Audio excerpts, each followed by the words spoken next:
आपल्याला जर पोहे बनवायला सांगितलं ना, तर आपल्या डोळ्यासमोर फक्त कांदा पोहे किंवा बटाटे पोहे 2च पदार्थ आपल्याला आठवतात. पण जर त्याच पोहेपासून काहीतरी खमंग, कुरकुरीत आणि एकदम भन्नाट बनून तयार होत असेल, तर का बरं नेहमी-नेहमी तेच ते पोहे खायचे? आज आपण बनवणार आहोत एकदम खमंग असे पोह्याचे थालीपीठ, जे बनवायला फक्त आणि फक्त 10 ते 15 मिनिटं लागतात आणि 15 मिनिटामध्ये तुम्ही एवढा टेस्टी नाश्ता बनवून खाऊ शकता. की तुम्ही विचार पण करणार नाही. खरंच पोह्यापासून इतका छान एवढा कुरकुरीत नाश्ता बनवून तयार होते. तर जास्त वेळ न घालवता पटकन आपल्या या साध्या, सोप्या आणि घरगुती रेसिपीला सुरुवात करूया. सगळ्यात आधी बघा इथे मी जाड पोहे घेतलेले. तुमच्याकडे जे पोहे अवेलेबल आहेत जाड, पातळ, जे आपण चिवड्यासाठी वापरतो किंवा आपण पोहेसाठी वापरतो, कोणतेही पोहेचा वापर इथे तुम्ही करू शकता. इथे मी जाड पोहे घेतलेत बघा. 1 कप इतके जाड पोहे घेतले. तुम्ही वाटीने घेत असाल तर 1 वाटी इतके जाड पोहे घ्यायचे आहे. सगळ्यात आधी आपल्याला पोहे स्वच्छ 1 ते 2 पाण्याने धुवून घ्यायचं बघा. हाताने छान घासून धुवून घ्यायचं. याच्यात भरपूर काळं पाणी निघते. तुम्ही ते बघू शकता किती खराब पाणी आहे. याच पद्धतीने आपल्याला 2दा पोहे धुवून घ्यायचे. कारण पोहे आपल्याला सॉफ्टच करायचे आहेत. त्याच्यासाठी 1-2 पाण्याने छान चोळून पोहे धुवून घ्यायचे. पोहे धुवून तयार आहे बघा. याच्यातलं मी पूर्ण खराब पाणी काढून घेतलेलं आहे. आता परत आपल्याला याच्यामध्ये थोडंसं फ्रेश पाणी ॲड करायचं आणि 10 मिनिटासाठी भिजत ठेवायचं. जोपर्यंत पोहे छान सॉफ्ट होत नाही ना, तोपर्यंत पोहेला भिजत ठेवायचे. 10 मिनिटामध्ये आपले पोहे छान सॉफ्ट होतात. त्याच्यासाठी याच्यामध्ये थोडंसं पाणी ॲड करायचं. एक पाव वाटी इतकं पाणी ॲड करून भिजत ठेवलेलं आहे 10 मिनिटासाठी. 10 मिनिटं पूर्ण झालेत आणि तुम्ही इथे बघू शकता पोहे एकदम सॉफ्ट झालेले आहेत. सगळ्यात आधी ना हाताने छान असं चोळून बघायचं. पोहे जर असे मॅश होत असेल ना, तर समजायचं की आपले पोहे भिजून तयार आहेत. आता आपण हे पोहे ना छान हाताने व्यवस्थित मॅश करून घेऊया. एकदम पिठासारखं आपल्याला हे मॅश करायचं आहे. तर हाताने व्यवस्थित चोळून मॅश करायचं म्हणजे व्यवस्थित मॅश होते आणि एकदम इझिली मॅश होते. तुम्हाला असं वाटत असेल की खूप जास्त जोर लावावा लागेल किंवा खूप जास्त वेळ लागेल. नाही, अगदी 2-3 मिनिटं लागतात. 2-3 मिनिटामध्ये एकदम सॉफ्ट होते आपला हा पोहेचा जो पीठ आहे ना, एकदम सॉफ्ट तयार होते बघा इथे. तुम्ही बघू शकता याचा टेक्स्चर किती सॉफ्ट आहे ना, जसं पीठ चुरून घेतल्यासारखं आहे. आता याच्यामध्ये ना आपल्याला 1 वाटी गव्हाचं पीठ ॲड करायचंय, अर्धा वाटी बेसन ॲड करून घ्यायचंय, एक मोठा साईजचा कांदा बारीक चिरून ॲड करायचे, 2 हिरवी मिरची बारीक चिरलेली ॲड करून घ्यायची. त्यानंतर भरपूर सारी बारीक चिरून घेतलेली कोथिंबीर ॲड करायची. जवळपास 1-1.5 वाटी इतकी कोथिंबीर ॲड करायची. त्यानंतर अर्धा चमचा ओवा ॲड करायचा आहे, अर्धा चमचा चवीनुसार मीठ ॲड करायचंय, अर्धा चमचा मिरची पावडर ॲड करून घ्यायचंय, अर्धा चमचा धने पावडर ॲड करायचंय, पाव चमचा हळद ॲड करून घ्यायची आहे. 2 मोठे चमचे भरून आपल्याला तीळ ॲड करून घ्यायची आहे. आता हे सगळं छान आपल्याला हाताने मिक्स करून घ्यायचं आहे.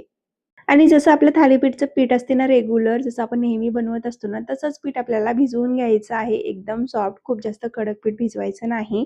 पीठ भिजवत असताना सगळ्यात आधी ना पोह्यामध्ये सगळे इन्ग्रीडियंट, सगळे साहित्य आपले मिक्स करून घ्यायचे. हाताने चोळून छान मिक्स करायचं. त्यानंतर त्याच्यामध्ये थोडं-थोडं पाणी ॲड करत जायचं आणि एक सॉफ्ट डो तयार करून घ्यायचा. जसं आपलं पोळीचं पीठ असते की नाही, त्याच्यापेक्षा थोडंसं नरम पीठ भिजवायचं आहे.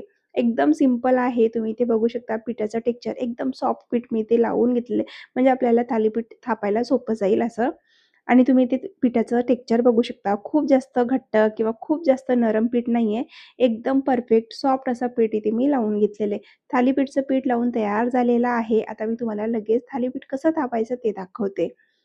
त्याच्यासाठी सगळ्यात आधी ना आपल्याला गॅसवर तवा ठेवून घ्यायचा गरम होण्यासाठी आणि त्यानंतर थालीपीठ थापायला घ्यायचं. तर सगळ्यात आधी बघा असं एक कपडा घ्यायचं. माझा हा रेग्युलर थालीपीठची रुमाल आहे, जी मी थालीपीठसाठीच वापरते. सगळ्यात आधी ती ओली करून घेतली आणि त्यानंतर बघा असं आपल्याला थालीपीठ थापून घ्यायचं. सिंपल आहे. थोडंसं पीठ घ्यायचं थालीपीठचं आणि असं पोळीसारखं किंवा भाकरीसारखं थापून घ्यायचं. त्यानंतर सेंटरमध्ये असं बघा कॅव्हिटी तयार करून घ्यायची, म्हणजे व्यवस्थित भाजली जाते. तर गॅसवर मी तवा ठेवलेला होता तापण्यासाठी. तवा छान गरम झाला की त्याच्यावर थोडंसं तेल टाकायचं आणि त्यानंतर थालीपीठ टाकायचं बघा. एकदम इझिली निघते, तुटत नाही, खराब होत नाही, काही नाही. आणि शक्यतो थालीपीठ करत असताना लोखंडाचा तवा वापरायचं. लोखंडाच्या तव्यामुळे ना थालीपीठ खूप सुंदर होतात, छान कुरकुरीत होतात आणि भाजतात पण खूप छान. तर बघा पहिला थालीपीठ मी तव्यावर टाकलेले आता हे दुसरा पण करून दाखवते. सगळ्यात आधी ना कपड्याला थोडंसं पाणी टाकायचं, शिंपडायचं थोडंसं पाणी, त्यानंतर थालीपीठ थापायचं म्हणजे पटकन निघते. तव्यावर टाकल्याबरोबर तुटत नाही. बघा असं छान पातळ थालीपीठ थापायचं, त्यानंतर परत कॅव्हिटी बनवायची आणि इथे आपला दुसरा थालीपीठ पण थापून तयार झालेला आहे. असेच आपल्याला एकदम सिंपल पद्धतीने एकदम छान असे कुरकुरीत थालीपीठ बनवून घ्यायचे आहेत. तर बघा हा मी पलटवून घेतलेले. पलटवून घेतल्यानंतर परत थोडंसं तेल लावायचं आपल्याला बाजूनी आणि जिथे आपण कॅव्हिटी बनवून घेतलेली आहे तिथे थोडंसं तेल टाकायचं म्हणजे तो सगळं तेल ना आजूबाजूला पसरते आणि छान असा कुरकुरीत थालीपीठ तयार होते आपलं. आता आपण पलटवून घेऊया आणि दोन्ही बाजूनी छान आलटून-पलटून जोपर्यंत थालीपीठ कुरकुरीत होत नाही, छान भाजला जात नाही ना, तोपर्यंत भाजून घ्यायचं. मीडियम गॅसवर आपल्याला थालीपीठ पूर्णपणे भाजायचं आहे छान. आणि बघा आपलं पहिलं थालीपीठ बनवून तयार झाले आहे. आता दुसरं थालीपीठ पण भाजून दाखवते बघा. जेव्हा आपण थालीपीठ टाकतो ना दुसऱ्यांदा, त्यावेळेला ना तेल टाकायचं नाही आधी, कारण ते भरपूर तेल असते तव्याला. म्हणून फक्त थालीपीठ टाकायचं आणि त्याच्यानंतर पलटवून घेतल्यानंतर थालीपीठ थोडंसं शिजू द्यायचं, पलटवून घ्यायचं. त्यानंतर त्याच्यावर तेल लावायचं बघा असं आणि तेल लावून थोडंसं शिजू द्यायचं आणि त्यानंतर पलटवून घ्यायचं. आलटून-पलटून दोन्ही बाजूनी जोपर्यंत छान कुरकुरीत होत नाही, छान क्रंची होत नाही, तोपर्यंत थालीपीठ आपल्याला भाजून घ्यायचंय आणि ते आपला दुसरा थालीपीठ पण बनवून तयार झालेलं आहे. आता मी या थालीपीठ सोबत ना एकदम प्लेन दही सर्व्ह केलेली आहे. त्याच्यावर थोडंसं तिखट आणि मीठ टाकून घेतलेलं आहे, थोडासा चाट मसाला आणि सर्व्ह केलेली आहे. जर तुम्हाला नेहमी-नेहमी तेच ते उपमा, तेच पोहे खाऊन कंटाळा आला असेल ना, तर एकदा तुम्ही हे कुरकुरीत पोह्याचे थालीपीठ नक्कीच करून बघा. कमीत कमी साहित्यामध्ये खमंग रेसिपी आहे आणि मेन म्हटलं तर बनवायला खूप कमी वेळ लागते. कमी वेळेमध्ये अप्रतिम रेसिपी बनवून तयार होते आणि माझ्या म्हणण्यानुसार तर नक्कीच तुम्ही एकदा हे थालीपीठ घरामध्ये बनवून बघा. तुम्ही नक्कीच मला कमेंट कराल, की खरंच खूप छान झाले होते थालीपीठ. तर कशी वाटली रेसिपी? आवडली की नाही? व्हिडिओ कसा वाटला? व्हिडिओ आवडला असेल ना, तर व्हिडिओला एक लाईक करा. त्यासोबत चॅनलला सबस्क्राईब करायला विसरू नका.